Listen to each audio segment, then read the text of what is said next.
ನಮಸ್ಕಾರ ಸ್ನೇಹಿತರೆ, ನಮ್ಮ ನಂಬಿಕೆಗೆ ಸ್ವಾಗತ ಸುಸ್ವಾಗತ.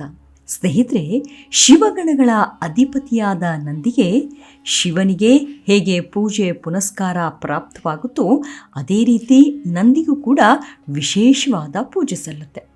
ಅಷ್ಟಕ್ಕೂ ಶಿವ ನಂದಿಯ ಮೇಲೆ ಕುಳಿತಿರುವುದೇಕೆ? ನಂದಿ ಶಿವನ ಗಣಗಳಲ್ಲಿ ಅಧಿಪತಿ ಸ್ಥಾನ ಪಡೆದುಕೊಂಡಿದ್ದು ಹೇಗೆ? ನಿಜಕ್ಕೂ ನಂದಿ ಯಾರು ಅನ್ನೋದರ ಕುತೂಹಲಭರಿತ ಕಥಾನಕಗಳನ್ನು ತಿಳಿದುಕೊಳ್ತಾ ಹೋಗೋಣ. ಅದಕ್ಕೂ ಮುನ್ನ ನಮ್ಮ ನಂಬಿಕೆಗೆ ನಿಮ್ಮ ಬೆಂಬಲವಿರಲಿ. ಎಲ್ಲ ವಿಧದ ತ್ವಚೆಯ ಸಮಸ್ಯೆಗಳಿಗೆ ಧೀಮಹಿ ಪ್ರಾಡಕ್ಟ್ ರಾಮಬಾಣದಂತೆ ಕೆಲಸ ಮಾಡುತ್ತೆ. ಕೇವಲ 3 ದಿನದಲ್ಲೇ ವ್ಯತ್ಯಾಸ ನೋಡ್ತೀರಾ. ಯಾವುದೇ ಅಡ್ಡ ಪರಿಣಾಮಗಳಿಲ್ಲ. ಕೆಮಿಕಲ್ ರಹಿತವಾದ 16 ನೈಸರ್ಗಿಕ ಪದಾರ್ಥಗಳ ಮಿಶ್ರಣದಿಂದ ತಯಾರಾದ 100% ಆರ್ಗ್ಯಾನಿಕ್ ಧೀಮಹಿ ಪ್ರಾಡಕ್ಟ್. ಹೆಚ್ಚಿನ ಮಾಹಿತಿಗಾಗಿ ಕೆಳಕಂಡ ದೂರವಾಣಿಗೆ ಸಂಪರ್ಕಿಸಿ. ಸ್ನೇಹಿತರೆ, ನಂದಿ ಈಶ್ವರನ ವಾಹನವಾದ ವೃಷಭ, ಶಿವನ ಪ್ರಥಮ ಗಣಗಳ ಮುಖಂಡ. ಈತನನ್ನ ನಂದೀಶ್ವರ ಅಂತಲೂ ಕರೆಯಲಾಗುತ್ತೆ. ನಂದಿಯ ತಾಯಿ ಕಾಮಧೇನು, ಸಹೋದರಿ ನಂದಿನಿ. ಶಾಲಂಕ ಮುನಿಯ ಮಗ. ಶಿಲೆಯನ್ನೇ ಆಹಾರವಾಗಿ ತಿನ್ನುತ್ತಾ ಘೋರ ತಪಸ್ಸು ಮಾಡುತ್ತಿದ್ದ ಶಿಲಾದ ಮುನಿ ಪುತ್ರ ಸಂತಾನಾರ್ಥವಾಗಿ 3 ಕೋಟಿ ವರ್ಷ ತಪಸ್ಸು ಮಾಡಿದ. ಈತನ ತಪಸ್ಸಿಗೆ ಮೆಚ್ಚಿದ ಶಿವ ಅಯೋನಿಜನಾದ ಮಗನನ್ನು ಅನುಗ್ರಹಿಸಿದ. ಋಷಿಯಜ್ಞಕ್ಕಾಗಿ ಭೂಶುದ್ಧಿಯಲ್ಲಿ ತೊಡಗಿರಲು ನಂದಿ ಶಿಶುರೂಪದಿಂದ ಕಾಣಿಸಿಕೊಂಡ. ಒಮ್ಮೆ ರಾವಣ ಕುಬೇರನನ್ನ ಜಯಿಸಿ ಪುಷ್ಪಕ ವಿಮಾನದಲ್ಲಿ ಬರುತ್ತಿರುವಾಗ ಷಣ್ಮುಖನ ಜನನ ಸ್ಥಾನವಾದ ಶರವಣವನದ ಬಳಿ ಆ ವಿಮಾನ ನಿಂತುಬಿಟ್ಟಿತ್ತು. ಆಗ ಅಲ್ಲೇ ಇದ್ದ ನಂದಿ ರಾವಣನ ಹತ್ತಿರ ಬಂದು, ಈಶ್ವರ ಕೈಲಾಸ ಪರ್ವತದಲ್ಲಿ ಪಾರ್ವತಿಯೊಂದಿಗೆ ಕ್ರೀಡಿಸುತ್ತಿದ್ದಾನೆ. ಈಗ ಅಲ್ಲಿಗೆ ಯಾರು ಹೋಗಲು ಸಾಧ್ಯವಿಲ್ಲ. ನೀನು ಹೋಗಿ ವ್ಯರ್ಥವಾಗಿ ಹಾಳಾಗಬೇಡ ಎಂದ. ಆಗ ರಾವಣ ನಂದಿಗೆ ಮಂಗದ ಮೋರೆಯವನೇ ಎಂದು ಅಪಹಾಸ್ಯ ಮಾಡಲಾಗಿ, ನಿನ್ನ ರಾಜ್ಯ ಸಂಪತ್ತುಗಳೆಲ್ಲ ಕಪಿಗಳಿಂದಲೇ ನಾಶವಾಗಲಿ ಎಂದು ನಂದಿ ರಾವಣನಿಗೆ ಶಾಪವಿತ್ತ. ಈತ ದಕ್ಷಯಜ್ಞ ವಿನಾಶದ ಕಾಲದಲ್ಲಿ ಭಗನೆಂಬ ಋತ್ವಿಜನನ್ನ ಕಟ್ಟಿ ಹಾಕಿದ. ವೀರಭದ್ರ ಆ ಭಗನ ಕಣ್ಣುಗಳನ್ನ ಕಿತ್ತು ಹಾಕಿದ ಎಂದು ಪುರಾಣದಲ್ಲಿ ಉಲ್ಲೇಖ ಸಿಗುತ್ತೆ. ಭಕ್ತಿ ಭಂಡಾರ ಬಸವಣ್ಣನವರು ನಂದಿಯ ಅವತಾರ ಎಂದು ವೀರಶೈವ ಪುರಾಣಗಳು ಹೇಳುತ್ತವೆ. ಹಾಗೆ ನಂದಿಯನ್ನ ಸಂಸ್ಕೃತ ಶ್ಲೋಕಗಳಲ್ಲಿ ನಂದಯತೀತ ನಂದಿಹಿ ಎಂದು ಉಲ್ಲೇಖ ಮಾಡುತ್ತೆ. ಅಂದರೆ ಆನಂದವನ್ನು ಉಂಟು ಮಾಡುವಂಥದ್ದು ನಂದಿ ಎಂದು. ಪುಲ್ಲಿಂಗ ಸ್ತ್ರೀಲಿಂಗದಲ್ಲಿ ನಂದಿ ಎಂದರೆ ದುರ್ಗೆ ಎಂದರ್ಥ. ನಂದಿನ್ ಶಬ್ದದ ರೂಪವು ನಂದಿ ಎಂದು ಸಿದ್ಧಿಸುತ್ತದೆ. ಇದಕ್ಕೆ ಶಿವಗಣಗಳಲ್ಲಿ ಒಂದಾದ ನಂದಿ ಎಂದು ಅರ್ಥವಿದೆ. ಹಿಂದೂ ಧರ್ಮದ ಪ್ರಕಾರ ಯಾವುದೇ ಶಿವ ದೇವಾಲಯಗಳಲ್ಲಿ ಹೋದರೂ ಅಲ್ಲಿ ನಂದಿಯನ್ನ ನೋಡಬೇಕೆನ್ನುವ ಪದ್ಧತಿ ಇದೆ. ಶಿವನ ದರ್ಶನದಂತೆ ನಂದಿಯ ದರ್ಶನ ಮತ್ತು ಪೂಜೆಯು ಅತ್ಯಗತ್ಯವೆಂದು ಪರಿಗಣಿಸಲಾಗುತ್ತದೆ. ಸನಾತನ ಸಂಪ್ರದಾಯದಲ್ಲಿ ಶಿವನ ಮುಂದೆ ನಂದಿಯನ್ನು ಪೂಜಿಸುವ ನಿಯಮವಿದೆ. ಯಾವುದೇ ಒಬ್ಬ ಭಕ್ತನು ತನ್ನ ಇಷ್ಟಾರ್ಥಗಳನ್ನು ನಂದಿಯ ಕಿವಿಯಲ್ಲಿ ಹೇಳಿದರೆ ಅವನ ಇಷ್ಟಾರ್ಥಗಳೆಲ್ಲ ಈಡೇರುತ್ತವೆ ಎಂಬ ನಂಬಿಕೆ ಇದೆ. ಇದು ಸ್ವತಃ ಶಿವನೇ ನಂದಿಗೆ ನೀಡಿದ ವಾಗ್ದಾನವೂ ಹೌದು. ಶಿವನ ಆಸ್ಥಾನದ ಮುಖ್ಯ ಸದಸ್ಯನೆಂದು ಕರೆಯಲ್ಪಡುವ ನಂದಿಯನ್ನು ಶಿವ ದ್ವಾರಪಾಲಕನೆಂದು ಪರಿಗಣಿಸಲಾಗುತ್ತದೆ. ನಂದಿಯ ಅನುಮತಿಯ ನಂತರವೇ ಮನುಷ್ಯನ ಇಚ್ಛೆಗಳು ಮತ್ತು ಪ್ರಾರ್ಥನೆಗಳು ಮಹಾದೇವನನ್ನ ತಲುಪುತ್ತವೆ ಎಂದು ಶಿವಪುರಾಣದಲ್ಲಿ ಉಲ್ಲೇಖಿಸಲಾಗಿದೆ. ಮಹಿಷ ಕೂಡ ನಂದಿಯ ಒಂದು ರೂಪ. ಈ ಕಾರಣದಿಂದ ಜನರು ದೇವಸ್ಥಾನಕ್ಕೆ ಹೋದಾಗ ನಂದಿಯನ್ನು ಕಡ್ಡಾಯವಾಗಿ ಪೂಜಿಸುತ್ತಾರೆ. ಶಿವನ ದೇವಸ್ಥಾನಕ್ಕೆ ಹೋದಾಗ ಶಿವನನ್ನು ಪೂಜಿಸಿ ನಂದಿಯನ್ನು ಪೂಜಿಸದೇ ಹಿಂದಿರುಗಿ ಬರುವುದರಿಂದ ಪೂಜೆಯ ಯಾವುದೇ ಶುಭ ಫಲವನ್ನು ನೀಡುವುದಿಲ್ಲ. ಶಿವನನ್ನು ಪೂಜಿಸುವ ಮೊದಲು ನಂದಿಯ ಕಿವಿಯಲ್ಲಿ ನಮ್ಮ ಇಷ್ಟಾರ್ಥವನ್ನು ಹೇಳುವುದರ ಹಿಂದೆ ಒಂದು ಕಥೆಯೂ ಇದೆ.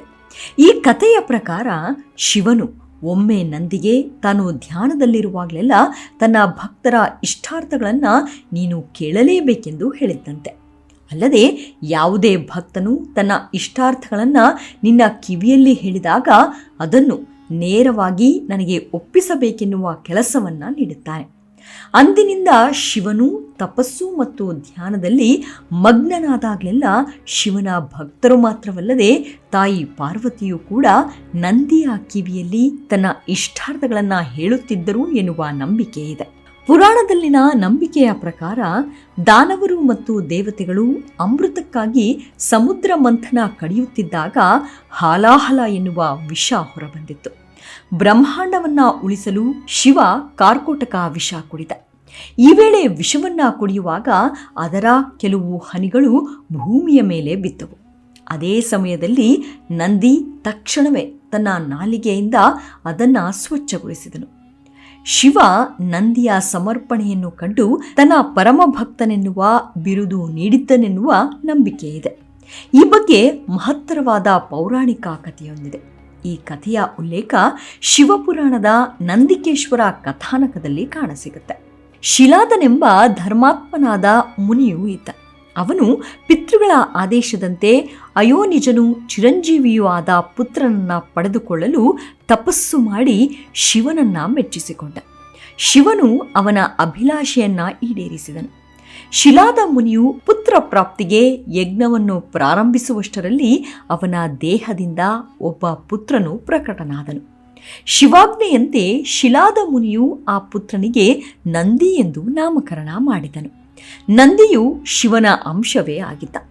ಪರಮಾತ್ಮನೇ ತನಗೆ ಮಗುವಾಗಿ ಜನಿಸಿದ್ದನೆಂದು ಮುನಿಗೆ ಆನಂದವಾಯಿತು. ಮಗುವಾಗಿದ್ದ ನಂದಿಯು ಅತ್ಯಂತ ಪ್ರಭಾವಶಾಲಿಯಾಗಿದ್ದ. ನಂದಿ ನೋಡೋದಕ್ಕೆ ರುದ್ರನ ಪ್ರತಿರೂಪದಂತೆಯೇ ಇದ್ದ. ನಂದನನಾದ ಶಿಲಾದ ಮುನಿಯು ನಂದೀಶ್ವರನ ಜಾತಕ ಕರ್ಮಾದಿಗಳನ್ನು ಪೂರ್ತಿಗೊಳಿಸಿ 5ನೇ ವರ್ಷದಲ್ಲಿ ಸಂಪೂರ್ಣ ವೇದಶಾಸ್ತ್ರಗಳ ಅಧ್ಯಯನ ಮಾಡಿಸಿದನು. ಎಲ್ಲ ವಿಧದ ತ್ವಚೆಯ ಸಮಸ್ಯೆಗಳಿಗೆ ಧೀಮಹಿ ಪ್ರಾಡಕ್ಟ್ ರಾಮಬಾಣದಂತೆ ಕೆಲಸ ಮಾಡುತ್ತೆ. ಕೇವಲ 3 ದಿನದಲ್ಲೇ ವ್ಯತ್ಯಾಸ ನೋಡ್ತೀರಾ. ಯಾವುದೇ ಅಡ್ಡ ಪರಿಣಾಮಗಳಿಲ್ಲ. ಕೆಮಿಕಲ್ ರಹಿತವಾದ 16 ನೈಸರ್ಗಿಕ ಪದಾರ್ಥಗಳ ಮಿಶ್ರಣದಿಂದ ತಯಾರಾದ 100% ಆರ್ಗ್ಯಾನಿಕ್ ಧೀಮಹಿ ಪ್ರಾಡಕ್ಟ್. ಹೆಚ್ಚಿನ ಮಾಹಿತಿಗಾಗಿ ಕೆಳಕಂಡ ದೂರವಾಣಿಗೆ ಸಂಪರ್ಕಿಸಿ. ಮುಂದೆ ಸ್ವಲ್ಪ ದಿನಗಳಲ್ಲಿ ಮಿತ್ರ ಹಾಗೂ ವರ್ಣ ಮುನಿಗಳು ಶಿಲಾದ ಮುನಿಯ ಆಶ್ರಮಕ್ಕೆ ಬಂದರು.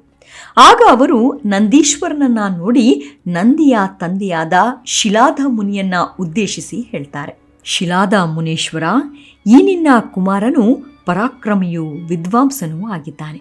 ಆದರೆ ಇವನ ಆಯುಷ್ಯು ಮುಗಿಯುತ್ತಾ ಬಂದಿದೆ. ನಿನ್ನ ಪುತ್ರನಾದ ನಂದೀಶ್ವರನು ಅಲ್ಪ ಆಯುಷ್ಯಾಗಿರುವನು. ಇವನು ಇನ್ನು 1 ವರ್ಷ ಮಾತ್ರ ಬಾಳುವನೆಂದು ಹೇಳಿಬಿಡ್ತಾರೆ. ಋಷಿಗಳಿಂದ ಮಗನು ಅಲ್ಪಾಯುಷಿಯಾಗಿರುವ ಸಂಗತಿಯನ್ನು ಕೇಳಿ ಶಿಲಾದ ಮುನಿಗೆ ಬಹಳ ದುಃಖವಾಯಿತು. ಆಗ ನಂದೀಶ್ವರನು ತಂದೆಯನ್ನ ಸಾಂತ್ವನ ಪಡಿಸತೊಡಗಿದ. ನಂದೀಶ್ವರ ಹೇಳ್ತಾನೆ, ಅಪ್ಪ, ನೀನು ಚಿಂತಿಸಬೇಡ. ನಾನು ಮಹಾದೇವನ ಭಜನೆ ಮಾಡಿ ಮೃತ್ಯುವನ್ನು ಜಯಿಸುವೆನು.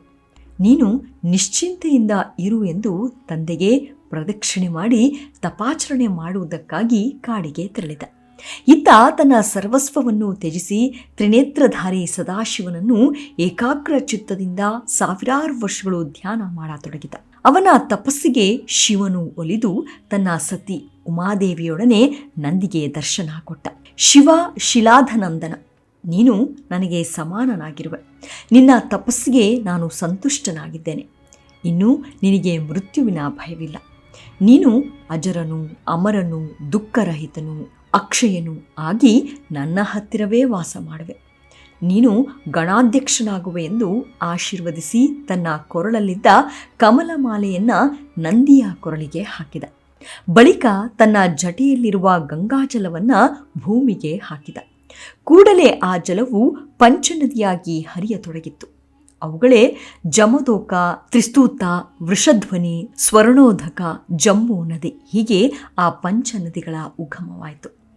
ಆ ಪುಣ್ಯಕ್ಷಣಗಳಿಗೆ ಸಾಕ್ಷಿಯಾಗಿದ್ದ ಉಮಾದೇವಿಯು ಪ್ರಸನ್ನಳಾಗಿ, ಹೇ ಜಗದೀಶ್ವರ, ಶಿಲಾದ ನಂದನನು ನನಗೆ ಪುತ್ರ ಸಮಾನನು.